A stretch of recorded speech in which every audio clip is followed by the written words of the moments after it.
Hi, Virgo. This next reading tonight is going to be for Virgo. Why did I just do that? Virgo, Sun, Moon, Rising, and North Node. This is your mid-moon cycle, full moon reading. We are in like the third night of the full moon phase. And again, this is for Virgo if you're just tuning in.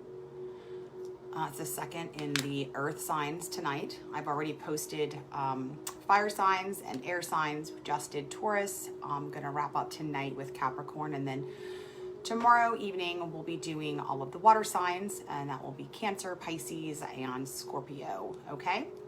So I'm just going to take a moment to kind of clear some energy here. How are y'all doing? Okay. So, a couple of things going on here that I want to touch on. I want to talk about the new moon reading that we did 2 weeks ago. So if you had an opportunity to watch it, you can go tune in. This will be posted. So if you don't want to watch this live, it'll be posted. You can catch it later. This is a timeless reading. It doesn't have to be for right now. So you catch it some other time.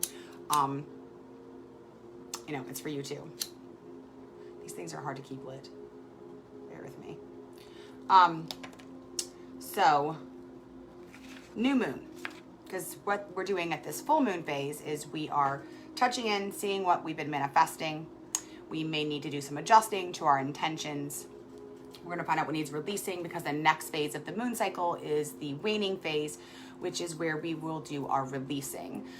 It's also during the waning phase and the disseminating moon where self-limiting beliefs will start to come up. It's a great time to do shadow work. So we're going to talk about what's going to be coming up, what needs to be made known, what needs releasing, to prepare for that as we go through the rest of the lunar cycle. But before we begin on that, I feel like it's helpful if we talk a little bit about what we established, what we talked about in the oracle reading roughly 2 weeks ago at the new moon for Virgo. Okay, so I have notes, that's what I'm looking at. So just notes from last reading, okay? So the new moon entered into the cycle in your 5th house, which is the house of fun and the law of attraction. So one of the things that was big for y'all was to write down everything you wanted and to bring it into play. It was like this was a time of attraction. What we were putting out, we were going to get back. And so it was important to kind of raise the vibration because we wanted to be able to attract good things in Virgo, okay? And then as far as the angel number that was given to you, I want to continue that number. I had said 2 weeks ago that it was, through the new moon, through the next 2 weeks, but it's through the remainder of the lunar cycle. I feel very strongly about that. Was 494, but the first number that came very clearly was the number 9. And what came to mind was the Hermit card, which is you, Virgo. So the number 9 is an overall temporary vibration for the remainder of the lunar cycle. And the number 9 has to do with the law of cyclicity, okay? So there's like literally no waste. What demands input is going to demand output. It is, what you're seeking after is going to require your input. So the output that you're wanting is going to require your input. Whatever you're taking out of a situation is going to require you to put in whatever it is that, you're putting into a situation, you're going to get out. Okay. And the Hermit is about setting time aside to look inward, okay? And part of that was you coming out of that time and making sure you weren't going into isolation. That was part of the message at the beginning of the moon cycle. But what's coming into play here is that for those who didn't take some time to look in, you're being encouraged to do that, to schedule and set aside time. If you can, go away. If that's possible, some kind of weekend retreat or something. If not, carving out time, a larger chunk of time if you're able to do that. If not, smaller times throughout the day to look inward, to hermit, to look inward, to connect with your higher self, to connect inward. What this is saying with this number 9 is that for those who do it willingly, the situation will come with joy and the freedom that comes with being unencumbered from the shit that's been really, weighing you down, Virgo, okay? Some key words for that number 9 for the lunar cycle here is love, compassion, service, selfless service, and tolerance and patience, okay? Your temporary vibration, so you got 4, 9, 4, and that's about stability. You got the 9 again, and then 4 to kind of sandwich that in. So there's some structure around that. You should be happy. You should be happy with that. That even your time of service, of looking inward, of input and output is balanced, okay? But the overall, when we add those numbers together, we've got the number 8, and that is a temporary vibration number that's going to be with you through the rest of the lunar cycle. Again, you have the number 8. So 8 is, first of all, karma is king, and that kind of goes with that law of cyclicity, sort of with that 9, but 8. 8 is a number of karma. It's about breaking karmic patterns, okay? It's about facing karma. 8 is also a number that assumes control and makes it through obstacles that are in its way. It perseveres through obstacles, okay? It has to do with the material realm and success in the material realm. So for those of you who have been, contemplating a business, normally, and Mercury's in retrograde right now, so it's really not a time to sign contracts or negotiate, so don't do that. But if you've been thinking about a new business, it's time to start putting some things into play here and start reaching out to make those connections, because this is a really good time. So we're looking at putting a tangible plan together and looking at tangible results and success again along the material realm with this 8 as your vibration over the next 2 weeks. Being cautious, so a little bit warning about this 8 vibration, Virgo, is just don't let this drain you. You don't have to do this all by yourself. Reach out to people, and specifically people in power for assistance. They want to help you. They will help you. But ask for assistance. Say yes when help is offered to you. With 8 as this vibration number, what is coming into your life is a direct result of choices and decisions that have been made in the past. So this is things that are, everything that's coming in right now is going to be a direct result of the seeds that you've sown in the past, okay? Also from the new moon reading, kind of touching on that, what were the intentions? Because what we're going to talk about tonight is how are you doing on those intentions? And do we need to adjust those intentions? Okay, so some of the intentions overall kind of high level was balancing spirituality with practicality, making time to meditate and to look inward, bringing love into the situation. New moon in Aquarius was the card that you got, which I feel like, or it was a full moon in Aquarius. I don't remember that particular one, but then balsamic moon, continue healing. So we talked about setting the intention to weave meditation and quiet time into your daily practice. That might be journaling for some of you. For some of you, it could be coloring mandalas. It could be yoga. It could be prayer time. Sorry about my dogs. And then my son screaming at them to shut up. I don't even know if you can hear that part. And then the other intention was talking about, hold on a second. No one's even here. They're probably barking at someone across the street. Reevaluating your routines. So there was something about reevaluating routines, deciding, what needs to go, what can stay at home, at work, your morning routine, your evening routine, just kind of reevaluating those things to allow for the healing and to allow for all this stuff. And I think one of the messages we got, I don't know if that was you or if that was Aquarius. I have to remember.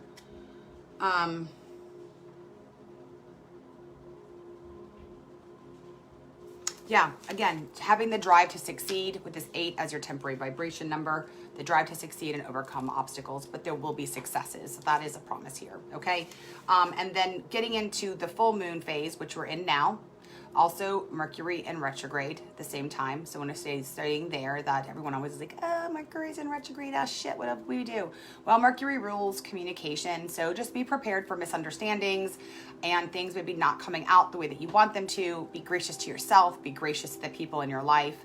It also rules travel and automobiles, mail and shipping. So for travel and when you're mailing something or expecting something, make contingency plans and be prepared for delays.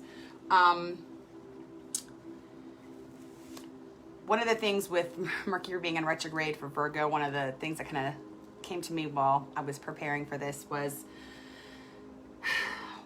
it's really hard not to judge, okay, when we see things or hear things that's going on that's like, okay, that's stupid or shitty.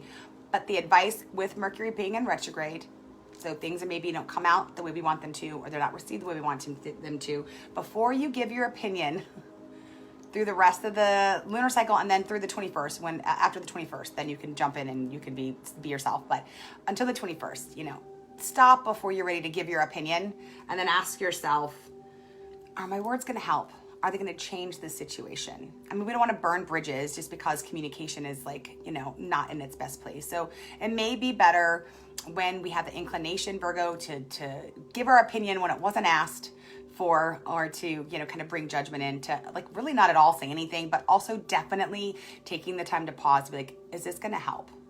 Is this going to change the situation? Is this going to add value to the situation? Would I want to hear this? And then maybe come back to it later. Just remembering that Mercury in retrograde really does affect communication. Mercury rules communication. Okay.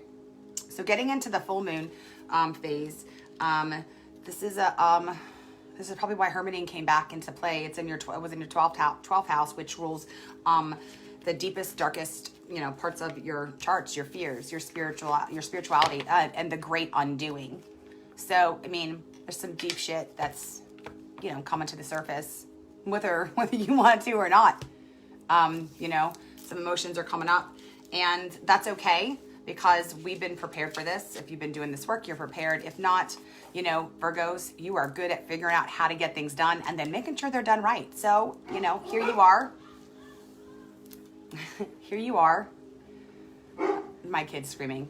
I want to yell back at him. I want to scream back, because we're Italian. I want to scream back, stop yelling. I'm doing a live show as he's screaming at the dogs to stop barking. Anyway, so Virgo, you're good at getting things done. You're good at figuring out how to do things. So when you come across a problem, this is not a big deal, right? So we're going to face what's coming up. We're going to deal with it once for all. We're going to consult the cards. We're going to see how you're doing, what you're manifesting, what's coming into play. If you haven't had an opportunity to work with me, you can go to my YouTube channel, Blue Moon Oracle, and look for the new moon reading, where we did an oracle reading on setting intentions for this moon cycle. Here we use the power of the moon to attract things in our life during the first half of the lunar cycle, and then the second half from the full moon on, the moon gets smaller. We use the releasing energy to let go of things. So let me get the cards out. I've already done. I think they're barking at the weather. I think it's like sleeting or something, and so stuff's banging against the house, and so my dogs are, I don't know, angry about that. God, I wish I knew how to mute this, because I would mute this and scream at the top of my lungs for my son to stop screaming at the dogs. He knows I'm live right now. Lord, help me. Oh my God. Goddess, help me. Okay. So let me think about what deck we're going to use, and I need to clear my energy because I just got really frustrated. Hey, Luke, honey. I'm recording live, please. Okay, I had to do it. I couldn't help it. Okay. This is I got to clear energy here and reconnect, because now I'm all up in my mom annoyed phase. All right, so Virgo, let's see what it is we've got going on. I'm going to use this shadow deck since you're in your 12th house, which means deep, dark shit's going on. It's the great undoing. Let's get undone. Stop being scared. Let's get undone.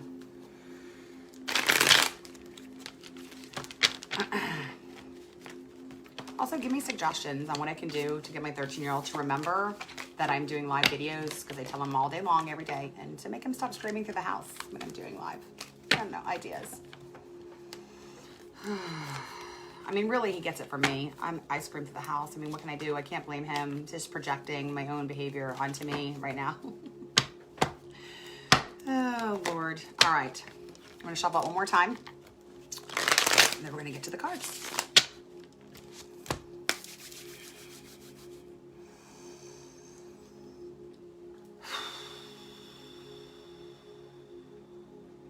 All right, Virgo.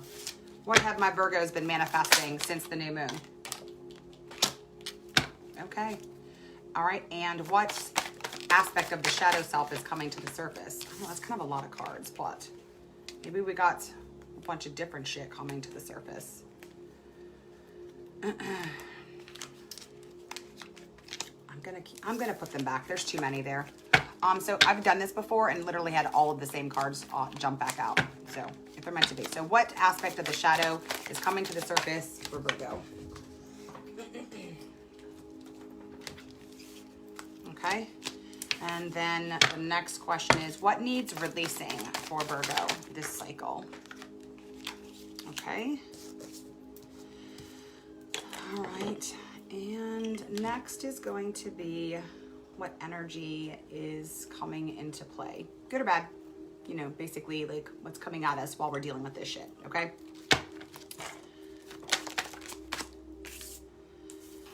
All right, and what do we need to do with our intentions? Do we need to adjust our intentions? What's going on with the intentions for the rest of the cycle for Virgo? What do we need to do with these intentions? Okay.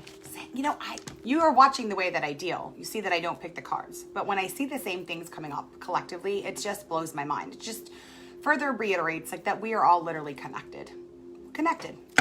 Okay. And so we got 1, 2, 3, 4, 5. What is the end result? What magic are we creating when we do this work? That's exciting. Okay. I've got to close this door. That's going to help. I'll be right back. Just stepping away for a sec.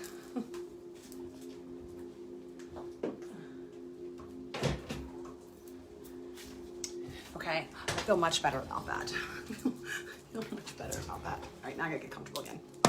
Okay, so Virgos, what are we manifesting? We're using the Darkwood Tarot deck. It was written for the purpose of shadow work. What is shadow work? What is the shadow self? So, coming at from a psychological perspective, Carl Jung brought the idea of shadow work to the Western world. Now, he has a basic, very basic understanding of it. He looks at it as a thing in the subconscious, part of us that we don't know exists, or we're in denial exists, or ashamed exists. Also, it can be talents. So, for instance, a little boy is sensitive and emotional and cries when someone gets hurt that he cares about. And, you know, he learns from his parents, oh, like, don't cry. You know, you're acting like a girl or whatever. And so he's shamed for crying and being sensitive. And so he learns to shove that sensitivity down. A shadow is created. He learns to change the way he acts and feels because it's not approved by those around him. So every time this, you know, boy, and as he grows up, alters who he is as a person to appease those around him, you know, that becomes his shadow self. So the shadow, something we don't pay attention to. You're walking down the street, you don't pay attention to your shadow on the ground, okay, but it's still a part of you, right? So the shadow aspect of ourselves compels us in ways that we're not paying attention to. So taking that to a deeper level, shamanism and whatnot, been dealing with shadows for way longer than Jungian psychology. So when that shadow is created, when that little boy is shamed for his feelings, what does he have to do to not be so sensitive? He's got to close down his heart chakra. So now there's some blockages here. And then also he's denying a part of who he is. So now there's some blockages in his solar plexus. And then also in the sacral chakra, which is the seat of self. And so think of the chakra system, you know, just the main chakra system is kind of an energetic system in your body. So those are also connected to organs. And then they're out here in this energetic field. So there's a couple of different layers when it comes to shadow work. More than just psychologically speaking. Okay, so anyway, what have Virgos been manifesting since the new moon? You've got the 8 of Wands in the Darkwoods Tarot. So this has some traditional Rider-Waite meanings, but also this author has added some additional meanings because this deck was created to go deeper.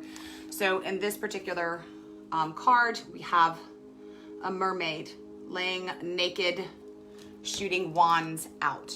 So the suit of wands is all about, it's fire. Its element is fire, and it's about action, and it rules the solar plexus, and this is about manifestation. So right here, this is about intentions have been set, action has been taken, and now the results, we just have to wait for the results. So, you know, basically it's like what goes around comes around. So now we're just waiting. So this is also, she's here naked, she's vulnerable. She sent out her wishes and she sent out her actions into the world, and now she's just waiting.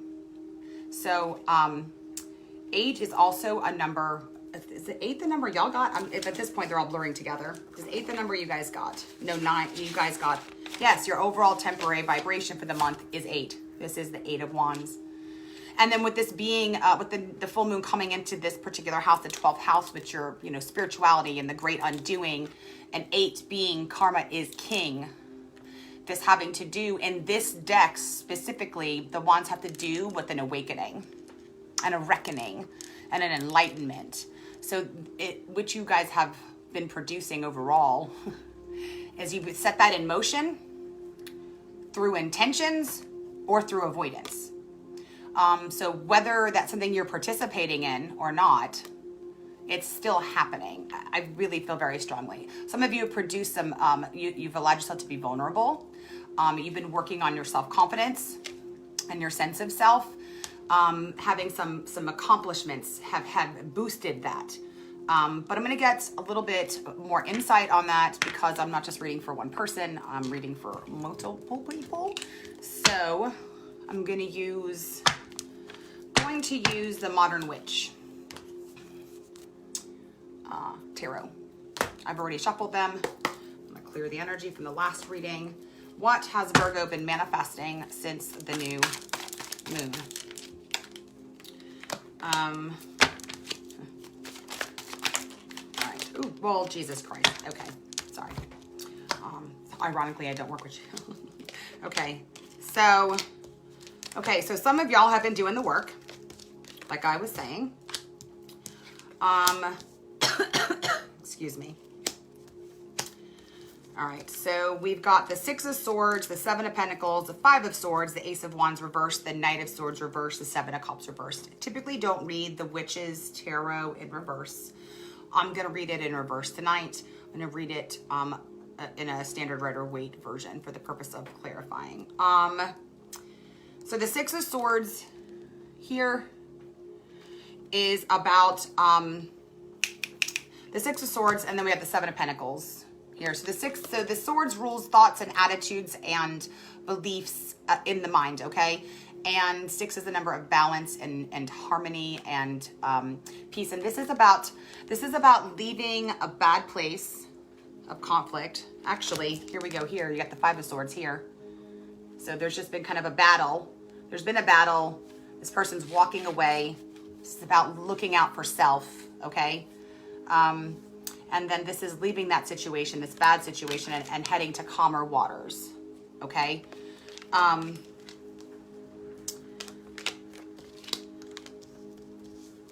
This is in the mind, okay? So it's like leaving an abusive situation. I'm using an analogy. Somebody might actually have done this. It's like leaving an abusive situation, abusive friendship, an abusive relationship. And so, yeah, you've gotten out of the thick of it and out of the actual situation, right? Where the mental torment was like literally happening and ongoing. And now we're leaving that in this Six of Swords here. And we're moving on to calmer waters where we can then continue the healing. So we still got the issues going on in here. And keeping in mind that the Suit of Swords is about thoughts and attitudes and ideas and also communication. It has to do also, it rules the heart chakra. Okay. So the Seven of Pentacles is kind of about stepping back and assessing everything in your life. Like back, the Pentacles are about root, Maslow's hierarchy of needs, the fundamental shit. What we can see, touch, smell, taste, the 5 senses. The material world is what Pentacles are about. It's about work also, but all of it. People always think Pentacles is just about money, and it's not just about money, but it is a part of it. So Seven of Pentacles is where your 7 is about being at a crossroads. It's about analyzing. It's about fact-finding. So kind of assessing things here, looking at life. You're at a crossroads. You're at a pivotal place. You're setting these intentions. You're setting them out. Some of you have left kind of toxic situations or stepped away from them maybe to clear your head. And you're kind of getting to a place where you can kind of now get to a place where you're not in the thick of that conflict. Now you're after the conflict, and it's time to really assess what's going on in the thought processes. Some of you have resisted. Some of you are resisting this process. Remember I said over here, like with this wands, this wands in this deck is about an awakening. This is about the Kundalini experience. It's about a spiritual experience in this shadow deck. Some of you are literally resisting this beginning that's coming to you. But I did say that this was coming whether we were participating in it, because this is 8. This is a karmic number. Whether we're participating and we're willingly going after it, or circumstances around us are going to kind of force us to go to that place. So I'm in recovery, and You know, one of the things we say in our literature says it's like pain is the touchstone to all, you know, spiritual progress. And I used to say it'd be nice if I could like pursue the spiritual progress without the pain coming into my life.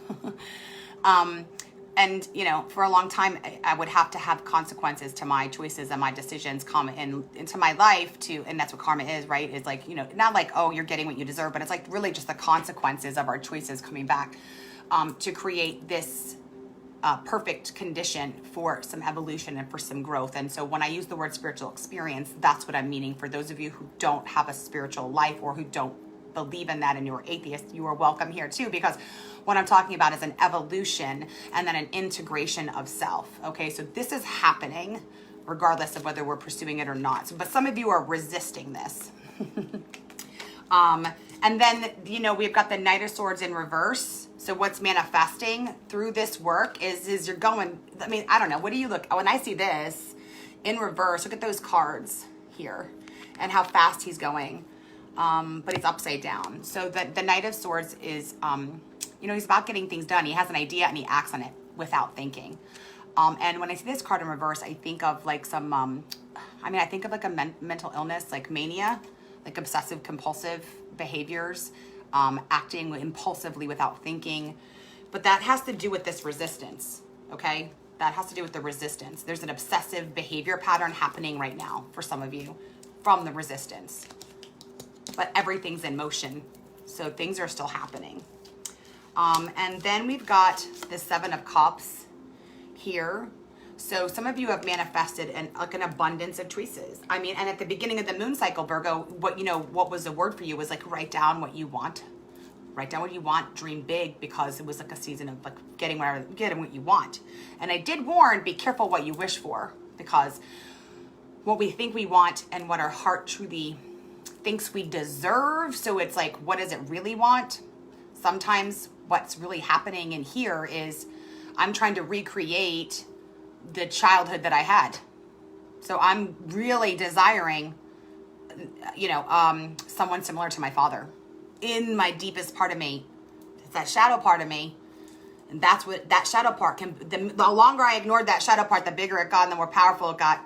And that's what I was really manifesting, because that's what the deepest part of me wanted, even though my head's like, oh, I want this healthy partner. So, but anyway, some of you have manifested a bunch of choices, but you're stuck and unable to make these choices, but that's okay, because that's what this stage of the full moon reading, this is what the full moon reading is for. That's what this stage in the lunar cycle is for. Taking an assessment and taking stock of what we've been manifesting so far and seeing if we need to make any adjustments, okay? Giving thanks for what we have. Some of us haven't seen anything come up yet, and that's okay too. Some of us are just now stepping into this, and we didn't even know we were manifesting anything because we've never fucking worked with the moon cycle before. So the next cards here are what aspects of the shadow self are going to be coming up, because in the second half of this lunar phase, we have what's called the waning moon phase, and that's about releasing. And then what comes in is, through that phase, is the disseminating moon phase, and that's where self-limiting beliefs start to come up. That's where things start getting really tough. And it's so helpful to just know in advance what's coming, versus be going and cruising along and then bam, all of a sudden this insecurity hits or whatever. So I wanted to see what's coming up so that we can prepare for that, okay? So we've got the same card, the Six of Swords. So for some of you who haven't got to the Six of Swords, you've got the Six of Swords coming up here. And this is a little different. She's got a baby. She's leaving this situation over here. But not much different. Same concept. There's alligators in the water, And then we've got the Strength card in reverse. Remember I told you the Suit of Wands here is about the spiritual experience. There's the Kundalini stake. Those are her chakras lit up. We've got that in reverse. And then we've got this Page of Pentacles.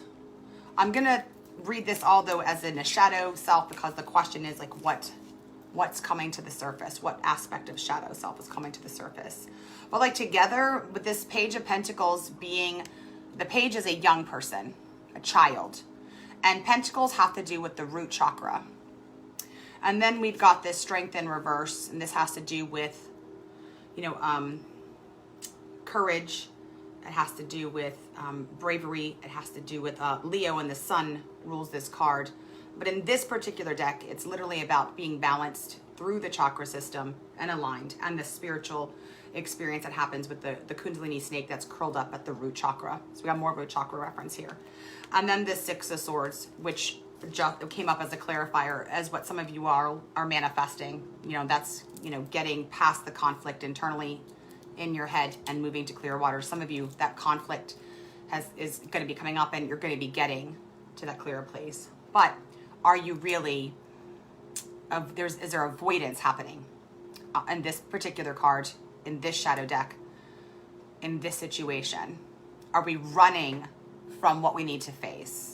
Okay, and the desire to run from what's coming up. So what this page is telling me is that there's going to be stuff coming up, fears coming up, that in the past we have walked away from, you know, because we've been taught to, you know, walk through them. But this is a time where we have to allow them to come up. So it's going to be from some stuff that has to do with the root chakra, childhood stuff. So, but fears are going to come up. You know, I don't know what could trigger it. Like, for instance, yesterday before I did my readings, I got like filled with terror, like literally filled with terror, paralyzed. It gets stuck. I found a new word and I love it. It's called analysis paralysis.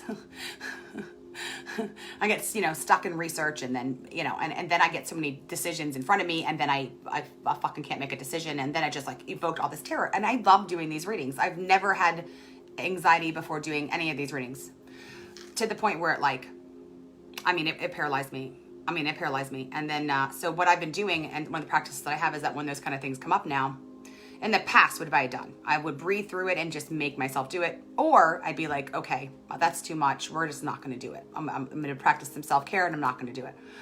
But what I've been being called to do is, okay, why am I feeling afraid? You know, allowing it to come up.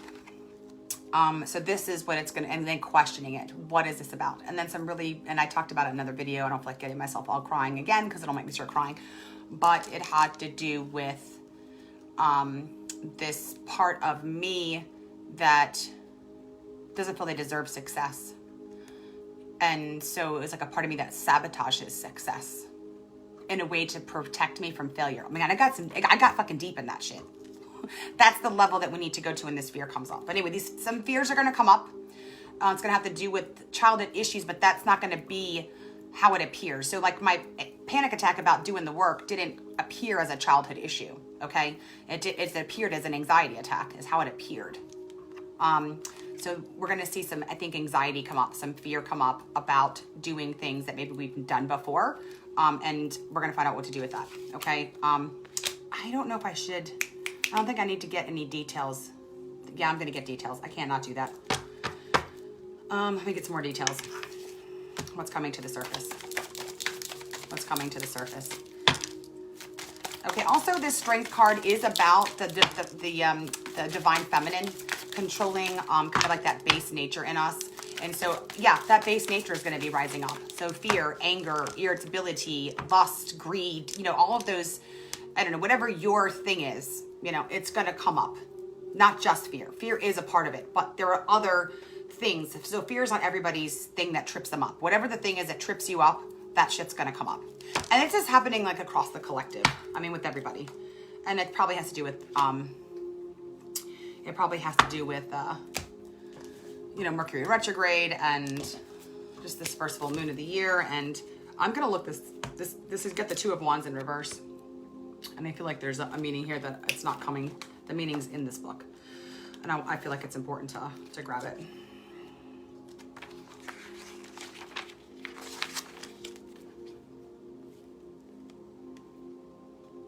Okay, this says, the road to hell is paved with good intentions. Taking responsibility for the worst thing you've ever done. When have you caused pain to another? When have you acted selfishly? Decide how you can make amends. Reconsider your current goals. Are you thinking of the highest good for all parties concerned? Is a quick fix worth it in the long run? And I think that kind of just goes with what I was saying in the past when these things have come up. I don't know, maybe we take a PRN medication. Maybe we just don't go through with it. Maybe we cancel plans. I don't know. Maybe we, you know, right now, I think what this is saying is the quick fix worth it? Are we thinking for the highest good of all? And I feel like we're being asked to, like, stuff's going to come up. situations we've been in before, and we need to look deeper at them. It's going to be a time of inspecting them. But, okay, so what needs to be released? We've got the Wheel of Fortune. We got 2 major arcana cards. We've got the Wheel of Fortune, and we've got the Lover's card in reverse. I'm going to go with the Lover's card first. So, like, okay, I have to talk about what the meaning is, like a common meaning for this Lover's card. Also, this is, in this deck in particular, she highlights it very clearly. This is about like twin flame, soulmate situations. I'm talking about the kind of like person you meet and you feel like you've known them forever, and then it's like super intense. And I mean, in my experience, it has been very much like my drinking and having that same experience, but with a human being. Like, no matter how much trouble the relationship causes, it's like so hard to walk away and to end it. My dog just opened the door like a human being. The dog has figured out how to use the doorknob. So that relationship needs to be released, but also I feel like it's that cycle of what's the thing called? It's not narcissistic love bombing, but that's how we get in the relationship. It's like that narcissistic push and pull. I don't know. It's like the dramatic, that need for that intense partnership, that pattern. Like, that is something that needs to be looked at. But there's someone who's actually in this kind of relationship, and it is harmful. It's not kind of love that, okay, it's love in a sense where like you can't eat, you can't sleep, you can't think, but you think about nothing else. But it's like, it's harmful. It's a harmful experience in the end. And you've been here before. I don't know anybody who hasn't had like one of those kind of relationships. Like, you never forget them because it's like, in the end, and the desire of thinking. So what this also means here is, to what I'm getting from this is like, if only this will happen, then I will feel this way. Then I will do this. Then I can do this. This is a pattern. So again, these are major arcana cards. This is archetypal themes in your life. These are karmic expressions. So this is something that's whatever I'm addressing is a pattern of behavior. Now, it may kind of manifest in different ways. Kind of like, I can't help it going always back to addiction because I'm in recovery. But, you know, I quit drinking almost 10 years ago, but I had other behaviors that were a manifestation of this, of addiction. Okay, so that's what I'm saying. So we're talking about the root here. The root here is, if I just have this, I'll feel better. And what are we trying to, you know, what are you using to fill that spot now? May have been something different before. We need to release whatever that is. And it's to fill that, you know, love hole. I call it a love hole. That sounds gross. That sounds like, I didn't mean to say that. The love hole, ew, gross. Okay, sorry. No, it doesn't have to be. Well, this is the card. I mean, if you're feeling that's what it's talking about, you're going to know what it is. Typically, this is when this card is talking about, but it could be an unhealthy relationship. Typically, this card is talking about romantic love, soulmate. But, you know, you can have family members that are part of your star family that you have karmically been involved, not sexually involved with, but like karmically, you know, your souls originated together. So it could be unhealthy there. Let me look in the book. I don't think she mentions family, but I'll check, Tracy.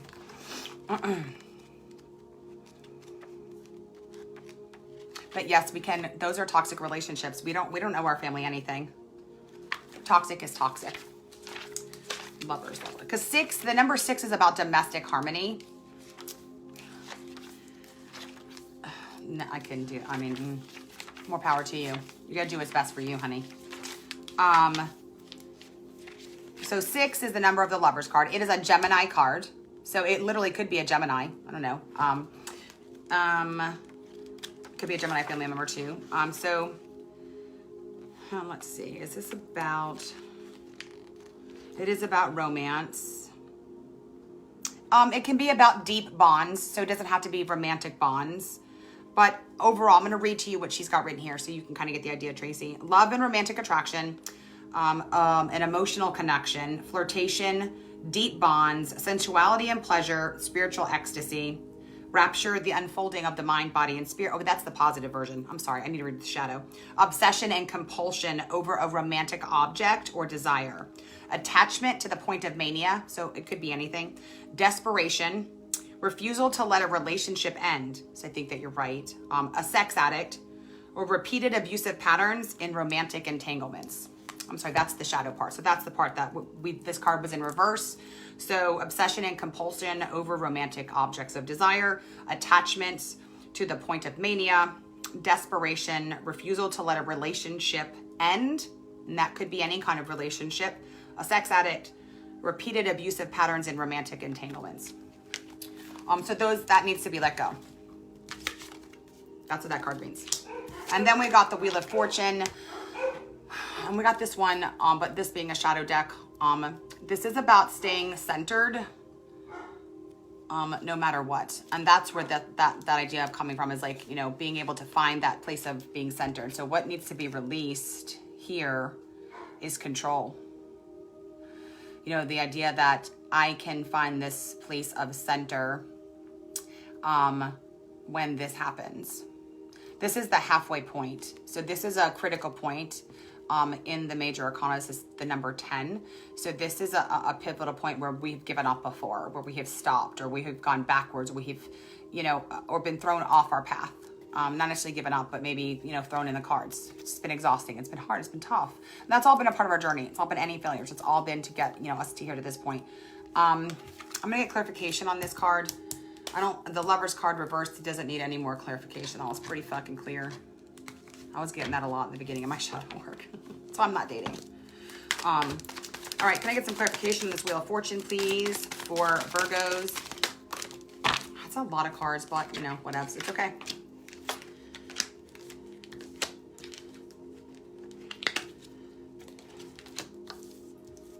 Okay, we've got the Sun, the Queen of Cups, the Two of Wands again. The place you got it was in reversal.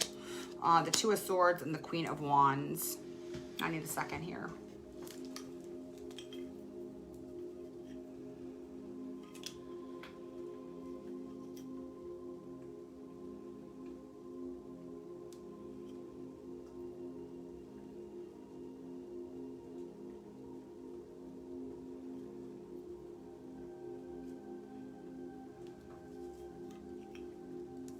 There needs to be some, this is the Sun card. This is, you know, it's about vulnerability. It's about the inner child. It's about hope and freedom and spirituality. And then we have the Queen of Cups. She is a facet of our personality, of all of us. She is, you know, intuitive, but she's fixated on that cup. I think that kind of has to go a little bit with this, but also though she's intuitive, she's compassionate, she's kind, she's loving, she's in touch with her emotions and with spirit. The cups rule the sacral chakra. It's where the seat of self is. It's also where all of our creativity comes from, and our art and our passion. It's, you know, the sex chakra. So it's where all that is too. We've got the Two of Wands. Wands also rule the solar plexus. We got two twos. So that's twos have to do with duality and choices and peacemaking. There's some, she's got the world in her hands here in this two. She's got reservations about leaving and moving forward. She's still kind of got ideas going on. She's not, and wands are about taking action. So standing still in a wands card is not good. So there's, I'm just kind of talking through the cards, okay? And then in this Two of Swords here, again, swords are about thoughts and ideas and attitudes. This is about making a decision. These are about duality. It's about balancing logic, intuition. They rule the heart chakra, but there's a blinding here. And in this deck, this is about being in denial to what's going on around us. And this deck is saying take the blinders off and look at what's really in front of us, you know, in our thoughts. And then this Queen of Wands here, Another aspect of our personality, whether you're male or female or non-binary, this is an aspect of our personality. Now, this part of our personality is completely confident and comfortable in who she is, okay? She is in touch with her shadow self, and that's what that cat is. She is in touch with her dark side, and she loves her dark side and every bit of herself. She walks in complete authority and complete confidence in who she is, completely and wholly and fully. I also believe she's magical because of the black cat. So that's my personal thing on there. You know, queens rule with influence in the tarot and the Rider-Waite. They rule with influence. Are more passive in their ruling. They do it through influence. So we think about what needs to be releasing, kind of looking at all this. Number one, the blindfolds have to come off. There has to be a willingness to let go of the deception. And it's self-deception, right? So it's like, oh, if I knew what the hell I was lying to myself about, sure, I'd let go of it, right? So I think there's just gonna have to be an invitation. And we'll look at how we do that next. So like, okay, I'm ready to like let go of whatever this is. And a choice has to be made. Am I gonna move forward? Am I gonna do this? So like making the choice, taking the blinders off, making choices. So releasing denial. And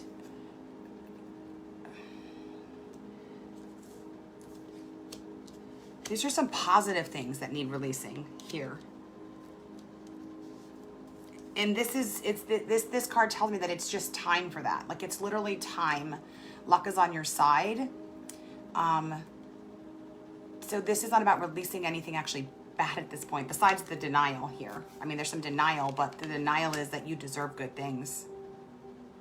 You deserve amazing things. For some of you, this relationship pattern is really in the way of your happiness. And this, you know, these entanglements can be in your friendships. It could also potentially have you at a place where you're completely isolated. Hello, me. Actually, you know what? Virgo is I have a Virgo moon. But, you know, where you've just like cut off everybody because there was a pattern of entanglements, whether they were romantic or not. But it's really what's blocking us from having this joy and this, you know, we're not meant to go out life alone here. Trusting your intuition. So you need to release your intuition. You need to release your creativity. You're an artist. You have some kind of creative ability, whether it's writing, the ability to write, the ability to paint, the ability to draw, the ability to build furniture, the ability to, I don't know, you have some kind of creative ability that needs to be released. You don't have to send it out to the world. You just need to start doing it.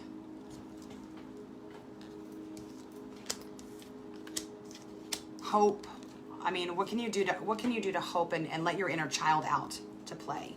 You know, there needs to be some hope and some vulnerability that needs to be released here. And we'll look at how we do that in intentions. I'm not quite sure yet, but you know, and then, you know, you have great ideas right now about actions that you want to take in your life. Write these actions, write these ideas down, get these ideas. I mean, so you're not ready to move forward, that's fine. But you have a lot of ideas coming to you about what to do next in your life, because wands are about action. And so action's coming soon. So I'm feeling like you need to just really write down all of your ideas about all the different actions, whether it's about business, whether it's about school, whether it's about your volunteer work, whether it's about what you want to do, you know, in your home and in renovations or remodeling or whatever it is. Put those ideas down. Don't do anything right now, because right now Mercury's in retrograde. So normally I'd say take the action, but I mean, no, don't do that right now. Just get those ideas on paper. Get them out of your head, get them on paper, because that is an action, right? That's an action.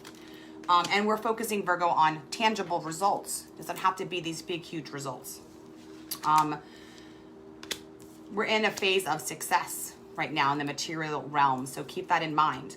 I feel like it just needs to be this like affirmations of like, I know I deserve good things. Good things are coming to me, even if you don't believe it. Releasing love, releasing hope. But it's got to start with denial. And, you know, I'm going to ask what the hell you're in denial about. I'm just going to ask, what are we in denial about? I'm going to use cards that I can't, like, that just have words on them, so then you can just look at them. What are my Virgos in denial about? What are my Virgos in denial about? What are Virgos in denial about? What are Virgos in denial about?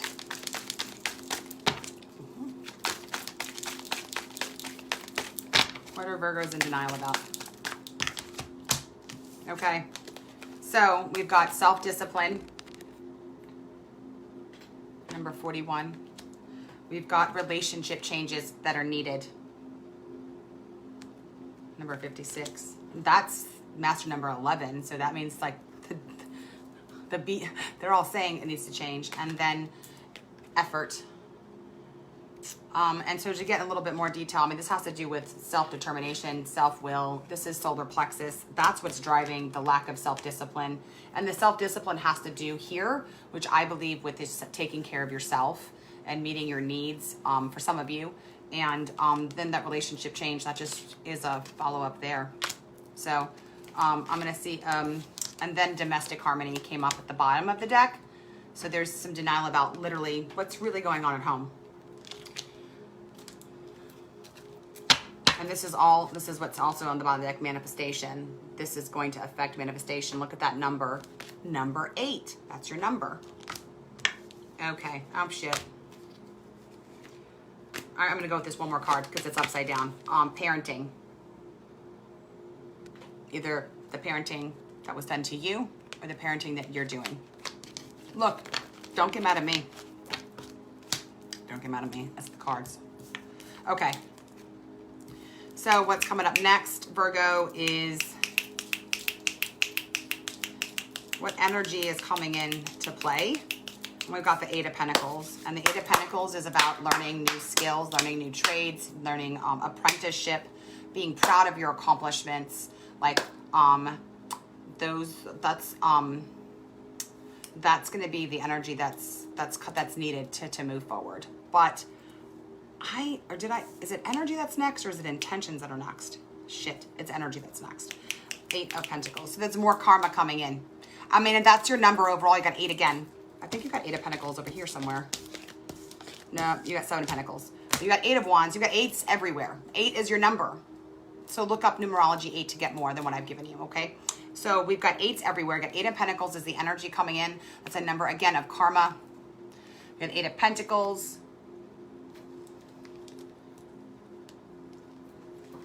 That has to do with, skill sets, developing new skills.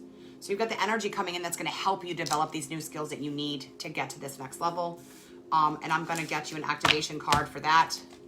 And then something I'm going to do now, and I did it in the last reading, was I'll put a picture of this in the comments so that you have a clearer picture of it to use in your meditation. So I'm going to use sacred geometry activation as far as to help with the energy coming in for this 8 of Pentacles energy to help you deal with what needs releasing through this next waning moon phase, and then any adjustments that are needed for your intentions. So let me get an activation oracle deck card for Virgos. We've got 2. We've got passion. The frequency of passion reminds us that beneath every intense emotion lies the hidden gem of insight, balance, and calm. It assists us in finding the balance within the intensity, moving us from chaos to calm of its core, where we can let its long-lasting wisdom fill us up. And we've got passion, the number 34. It's another 7. And then we've got coherence. The frequency of coherence supports our ability to harmonize the frequency of the heart with the frequency of the mind. We've talked a lot about swords. You've had a lot of swords come up, Virgo. With the frequency of the mind for an optimal ability to create the reality we desire. That's about manifestation. So this is about aligning the heart and the mind, those swords, for manifesting and creating the reality you really desire. So changing what we desire. And we've got coherence. So I'm going to put those, after this video is up, I'll take a picture, I'll put them in the charts. Look at them. Look at them. Do some deep breathing. Allow the colors, allow the shapes to activate what's needed in the subconscious to allow you to move past this situation and through it to transcend, to grow, okay? And as far as intentions, what needs to be adjusted for your intentions, we've got the Chariot coming into play. The Chariot is a Cancer card, and it is all about getting a bird's eye view. It's about self-discipline. That came up as an issue. It's about self-discipline, self-will, solar plexus, balancing the light and the dark within. It's about controlling that part of us through sheer determination, and being balanced and then moving forward. So what does that look like in intentions? So let's find out. And it's the number 7. It's about analyzing and fact-finding and figuring out what's going on. Getting in touch with the shadow self, balancing the shadow and the light within, and then being in control, self-discipline. So let's add some intentions to work on the solar plexus, to healing this the solar plexus. So look into solar plexus work. I know my life's purpose. I know who I am. I am proud of my accomplishments. That's that energy, you know, in that 7 of Pentacles over there. Being proud of your accomplishment. You don't need that many cards. Making time to look at these 2 cards, these 2 activation cards. Letting them come into play. Okay? Right, get through cognitive dissonance is not an easy feat. I mean, it's really not. Your brain gets really, it hurts. It's like, it's like, you know, wheels are stuck.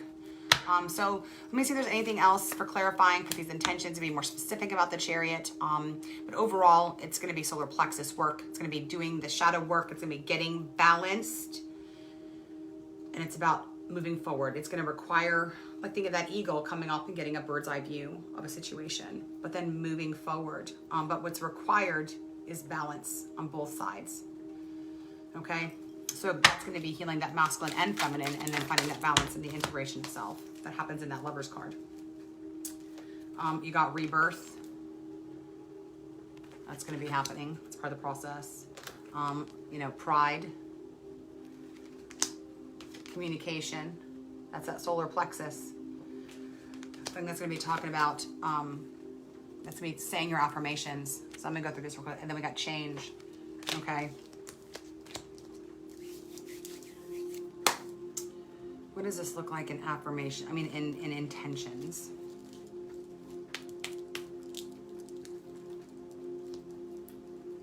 Rebirth is 16. That's the number 7.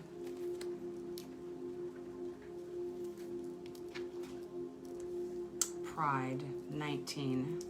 It's 10. That's a new beginning. That's 20. It's the number 2. Pride is in the way. So when pride crops off, okay, communication, that's yellow.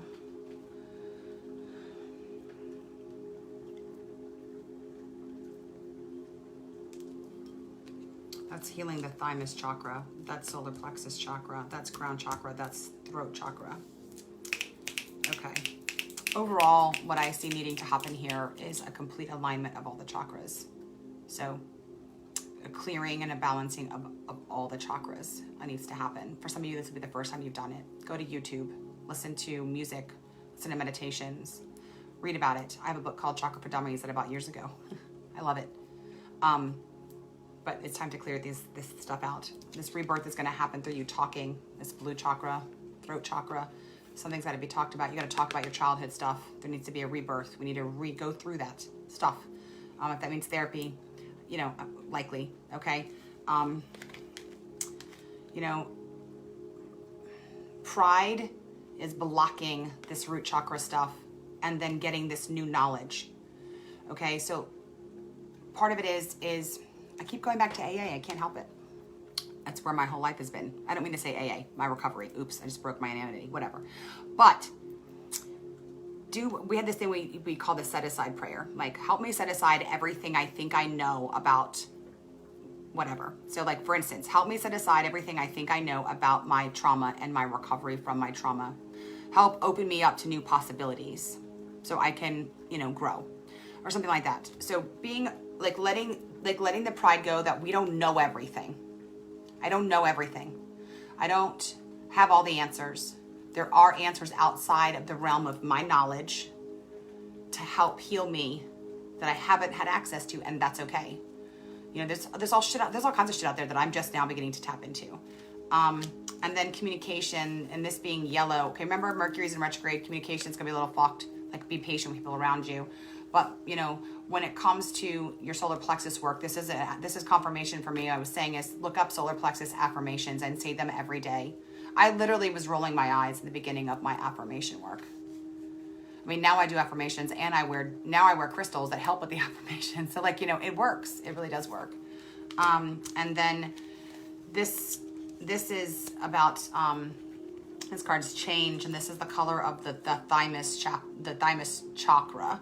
The thymus chakra is where our trauma is stored. It has to do with the lymphatic system, and getting that flush. And that's like a system that doesn't flush on its own. So I'm asking you to like look up how to flush my lymphatic system. There's ways to do it that don't cost money. An Epsom salt bath with rosemary essential oil. And that's that's the kind of oil that everybody has. Epsom salt with some rosemary in there can help get you started. Taking hot, cold showers and ending with cold.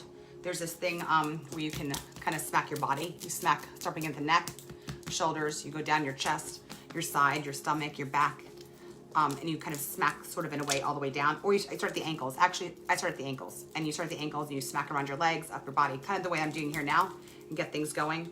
Okay, we got to get the lymphatic system moving in your body. So look up that. I mean, again, remember we talked about the shadow self. In psychology, it's just in the subconscious, but we're talking about bigger than that. So it's like, you know, Jung brought it over to the Western world, but it's been around forever. So this trauma is stored in just more than your subconscious. The trauma is stored in your body. It's stored energetically. So we got to treat this on multiple layers. Keep seeing your therapist. Get on some medication. Psychiatric medication's okay too. But now we got to talk about how do we clear it out of our body. So lymphatic system, affirmations helping with the chakra system, and then, you know, look into energy healing. And I've done some energy work in some of the other videos, but one of the things I'll share with you really quickly is how to get started doing that yourself. Everybody has an innate ability to heal. So you just got to be seated, and all you need to do is just try it. Just believe it with me really quick, okay? I mean, because you can do it. You don't need my permission. I did not go to school to learn how to heal. I had a spirit guide come and teach me how to heal, but I had the ability all along. I just needed somebody to tell me about it. Everybody I've taught how to heal now knows how to heal. My 13-year-old is a healer, okay? So, and he's amazing, actually. So you're going to start up here with your hands, like about, I don't know, about this high above your head, right here. And you want to scan your body and see that distance here, so you can get an idea of the distance. I'm about, I guess, about that high. So about that far from your body. Here we go. Okay, so you're gonna take your hands and then you're gonna slowly scan in front of your body. Okay, and just slowly scan. You know, for me it happens instantly. My hands kind of get tingly and light up. And so you're gonna scan your body, and you may feel, I call them hot spots, okay? So like I feel, I don't know why my thumbs are tingling right now, but I feel a hot spot, and you stop. I call them hot spots. You might feel like a resistance. You also may feel an actual reaction in your body, even to where your hands are. Now, since you are new, that may be too close. When you get to about right here, kind of see if your hands float out. You know, we have auric fields around us of energy. And so through the years, we build shit up. Some of you can be out here. Okay, so that's, yes, some of you are, yes, you're way out here, and I feel solar plexus right now in the stomach. Somebody just did that, and I'm feeling it right here. It hurts. So we're here. We're gonna take our hands like this, and we're gonna peel an onion. We're peeling, you heard that phrase, take an onion, layers off? And then when you get back here, you still got my hands curved. I'm gonna pretend it just disappears and turns into smoke, lights up in flame and goes away. I'm gonna come back here again. Wherever you feel that hot spot. For me, for somebody, I'm feeling it in the belly. More than likely though, you have it all over, but go to where the hot spot is first. Keep scanning until you find it. Go where your chakras are to start with. So, you know, here, I'm feeling somebody's got it really bad in the, really bad solar plexus, and then also right here on this side. But we're taking layers off. Don't ask me what it is. Diodata told me don't go to school for healing. So we're taking layers off, taking layers off, taking layers off, clearing energetic garbage. Believe it. Keep peeling. Keep peeling. You know, it's not like I can get my own back, but I do. I imagine I have these long swords coming out so I can get my back, and it works. Okay, get creative. Trust your own ability to heal yourself. So keep coming in closer and closer. Keep coming in. Keep coming in closer and closer. Keep coming in closer and closer. It can trigger something. I feel some pain on somebody right here. And that's, don't know exactly what it is. I don't always have to know what it is. So for instance, right here, after you've got the layers off, I'm feeling the need to pull. So another thing you can do once you've taken layers off, if you still feel there's more to do, is do what I call pulling out cords. Okay? Don't ask me what it is. I don't know. I just do it, and it works, and I feel better. So the move is finding the hot spot again, wherever it is, you feel that resistance, okay, or that connection in your body. Somebody's got something right here. Stop, and then do your hands like this, like you're pulling a bunch of strings out. I'm feeling your cords, whoever this is. And pull slowly. And then imagine them like they're in my hands disappearing. You could keep pulling forever and you're gonna feel the cords in your body. Don't freak out. It's not an entity. It's literally just like trauma. It's not entities, it's us. It's our own stuff. I'm feeling that all wrapped around my breast, wrapped around here. It's not my shit. I've already cleared my cords out. And just keep pulling. Keep pulling. Sometimes you might feel wrapped around. You'll feel literal cords in your body. Don't ask me what it is. I don't ask questions. I just know that it works. That was wrapped around a rib cage. I think I'm healing somebody right now, or somebody's doing the work and we're doing it together. I don't know. This is now, right now, I just feel like some anxiety. And that's okay. You have to breathe through it. Don't be afraid. It's momentary. And if the anxiety gets bad, I say things like, I'm safe. I am my own protector. I make myself safe. I have nothing to be afraid of. I'm feeling some stuff back here. Trust where your body says to go. Feeling here. And so another, I mean, so cords, layers first, and keep peeling. I mean, I remember the first time I did it, I feel like 100 pounds got taken off of me. And then the cords, somebody's got some stuff going on in their throat chakra. So I pull individual cords in the beginning. As I've gotten stronger and I've learned how to do more healing and I've spent more time meditating, I let my hand hover over this spot. And I feel like I imagine my fingers are each pulling cords from all angles, okay? And I don't recommend this all the time unless you've been doing this work for a while. And then I pull, and I'll pull more out like a magnet. So I feel cords coming from here on somebody, and they're coming up from here. And then I pull as far as I can pull, and then I imagine it leaving. So I feel somebody's got some stuff going on in their throat chakra. So these are things that you can do. Oh, I feel a little bit lighter. So then take a break, take a deep breath in. Hold it for a second. Audible exhale.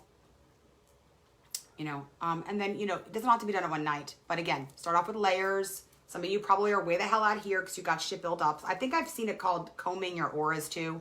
I just imagine when it was taught to me by my spirit guides, by the angels, I'm taking layers of energetic garbage off. And I did healing on somebody once who can see this stuff. And he's in London and I did some healing on him. And I wasn't telling him what I was doing. Because, I can't see, I just feel it. But he could see it, but he just couldn't get rid of it. So as I was healing here, we're on text message, he would type to me what he was seeing and where he was seeing it. And he was saying what he was seeing was the particles getting less dense around him. So what I had envisioned around him was like this murky gray shell. And he said he thought everybody had a murky gray shell. That was protection, but that was the stuff that I was clearing out of him. And he said, as I continued to work, he'd be like, oh, I'm seeing it around my heart chakra now. And that would be where I was working. The particles would get less dense. So I feel like it's clearing stuff out of our energetic fields. Okay, stuff we've already processed that just needs to be pushed out. So it's like shit we've done in therapy comes out here, I guess, and that needs to be pushed out. And then there's still stuff that's in here that needs to come out and be pushed out of our energetic field. Imagine that energy transforming into fire and smoke and then going out your window. It's not anything evil. It's just stuff that needs to come out of us. Stuff that we've pulled in and collected over the years. Okay. If you want to learn more, or if you want to schedule a session with me, you can book with me through my page. I do have available hours outside of the times that are on my page. You're just gonna have to DM me. DM me, and then we can book outside of those hours if you need weekend hours or nights or things outside of those times, and I can work with you too. Also, I can do healing like now, and then you can go take a bath later and then just ask for the healing to come and it works. Don't ask me how it works. It just does. Okay. So what is the end result of all this work? With your new intentions being around becoming the chariot and healing that solar plexus, doing some healing work of this thymus area. Some of you actually have been in the healing for a while. Doing this shadow work. So I did want to add this. For some of you, it's time to deal with ancestral trauma. That's also in this thymus area. Is ancestral trauma is the next layer for you. So this is dealing with past life trauma and then ancestral trauma. I feel that's going on back here and deep in this shoulder. And that's what some of this is. Look up how to do that, or you can get with me. These are things that you can do yourself too. But if you're going to get into some of this deep healing and the energy work yourself, please be in therapy when you're dealing with these deep traumas.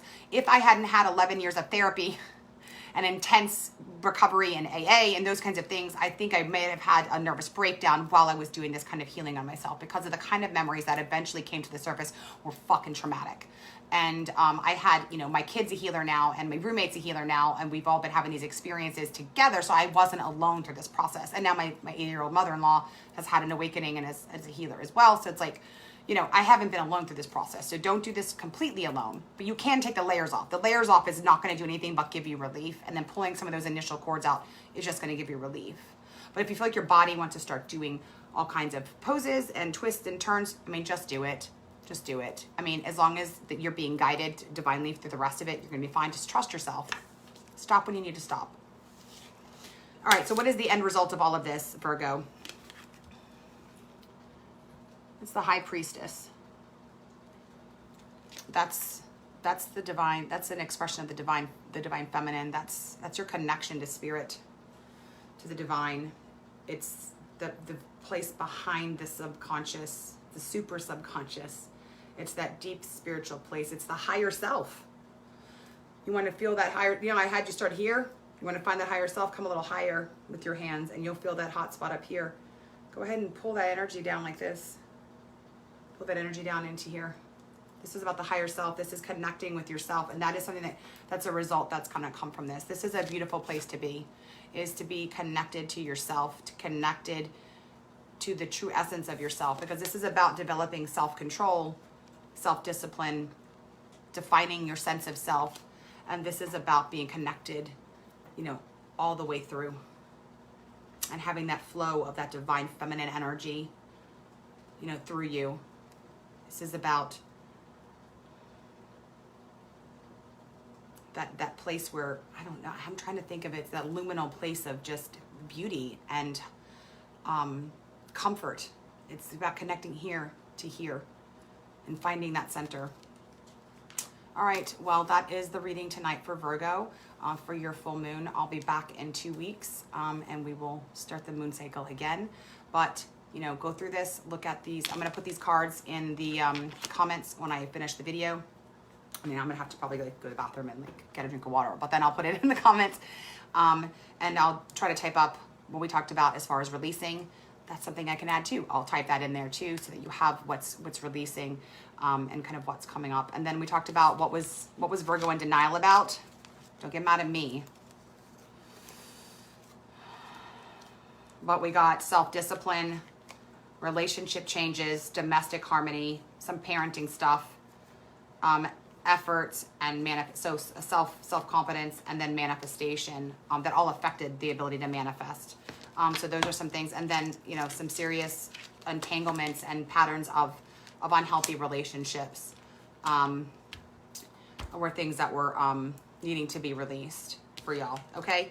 Anyway, thank you so much for hanging out with me. I truly do love you. Namaste. The spirit in me loves, recognizes, and is connected to the spirit in you. And as you work to free yourself, you help free me. And as I do my work, it frees you. We are all connected.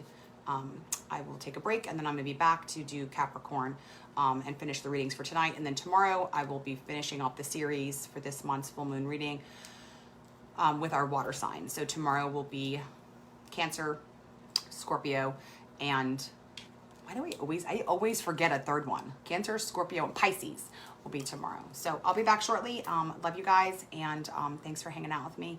You guys are amazing.